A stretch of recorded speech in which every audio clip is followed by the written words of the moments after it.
বানপানী শুকাই গ'ল, কিন্তু গৰাখহনীয়াৰ কবলত আজিও নদীবাসী। ধেমাজি জিলা বৰদলনি উন্নয়ন খণ্ডৰ অন্তৰ্গত নদী গোসাইবাৰী গাঁৱত নৈয়ে তীব্ৰ গৰাখহনীয়াৰ সৃষ্টি কৰাৰ ফলত জাহ গৈছে বহু কৃষিভূমিৰ লগতে বহু মূল্যৱান গছ-গছনি। আতংকময় সৃষ্টি হৈ পৰিছে গাঁওবাসীৰ মাজত, যিহেতু নৈয়ে ND মাথাউৰিটোৱে 22খন গাঁও সুৰক্ষিত কৰি ৰাখিছে, যদিও নদী সোঁপাৰ মাথাউৰিটো বৰ্তমান সংকটজনক অৱস্থাত। কাণসাৰ নাই জলসম্পদ বিভাগৰ। এই সমস্যা সমাধানৰ বাবে নদী অঞ্চলৰ 22খন গাঁৱৰ ৰাইজৰ লগতে দল সংগঠনৰ সহযোগত মুখ্যমন্ত্ৰী সৰ্বানন্দ সোণোৱাল ডাঙৰীয়ালৈ স্মাৰকপত্ৰ প্ৰেৰণ কৰিছিল, যদিও আজি পৰ্যন্ত গৰাখহনীয়া সমাধানৰ বাবে কোনো ধৰণৰ যাৱতীয় ব্যৱস্থা গ্ৰহণ কৰা দেখা নগ'ল।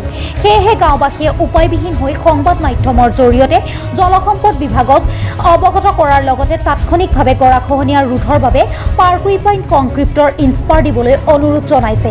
যদিহে চৰকাৰখনে উক্ত সমস্যাৰ ওপৰত ফলপ্ৰসূ ব্যৱস্থা গ্ৰহণ নকৰে, তেন্তে 22খন গাঁৱৰ ৰাইজে বিভিন্ন দল সংগঠনৰ সহযোগত তীব্ৰ গণতান্ত্ৰিক আন্দোলন গঢ়ি তোলাৰ হুংকাৰ প্ৰদান কৰে। জিলা বৰদলনি উন্নয়ন খণ্ডৰ নদী গোসাইবাৰী গাঁৱত এতিয়া বানপানীৰ পাছতে এতিয়া গৰাখহনীয়া সমস্যাই সমগ্ৰ গাঁওবাসীক এতিয়া আতংকময় পৰিৱেশৰ সৃষ্টি কৰিছে, যিহেতু নৈ গৰাখহনীয়াই কেইবিঘা মাটি ইতিমধ্যে গৰাখহনীয়াৰ কবলত পৰিছে আৰু গোসাইবাৰী গাঁৱৰ যি মথাউৰি আছে, সেই 22খন গাঁৱৰ যি মথাউৰি সুৰক্ষিত কৰি ৰাখে, সেই 22খন গাঁও এতিয়া সংকট অৱস্থাত আছে, যিহেতু বাৰিষা অহাৰ লগে লগে আৰু পুনৰ গৰাখহনীয়া হৈ পেলাই এই ND যি মথাউৰিটো আছে, সেই মথাউৰিটো ছিঙাৰ সম্ভৱ হৈছে ইতিমধ্যে।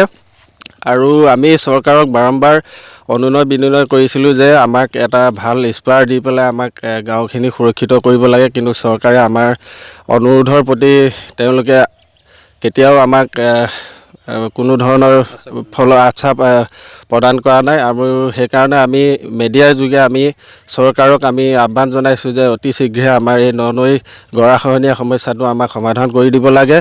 অন্যথা আমাৰ যিসকল গাঁওবাসী আছে 22খন গাঁৱৰ গয়াক লৈ পেলাই আমি গণতান্ত্ৰিকভাৱে আমি আন্দোলন কৰি আমি পথ অৱৰোধৰ দৰে আমি কাৰ্যসূচী ল'বলৈ বাধ্য হ'ম। ধেমাজিৰ পৰা ললিত শইকীয়াৰ report, Indian prime news Assam.